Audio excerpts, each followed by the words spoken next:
بسم اللہ الرحمن الرحیم۔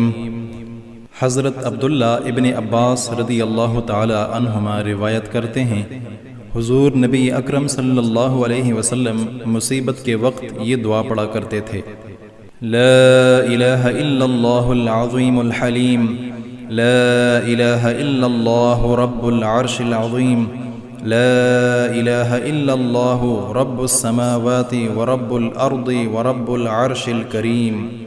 ہر قسم کی پریشانیوں میں، مصیبتوں میں، مشکلات میں، درد و آلام میں نبی پاک صلی اللہ علیہ وسلم کا بتایا ہوا یہ وظیفہ بڑا کارآمد اور بڑا مفید ہے۔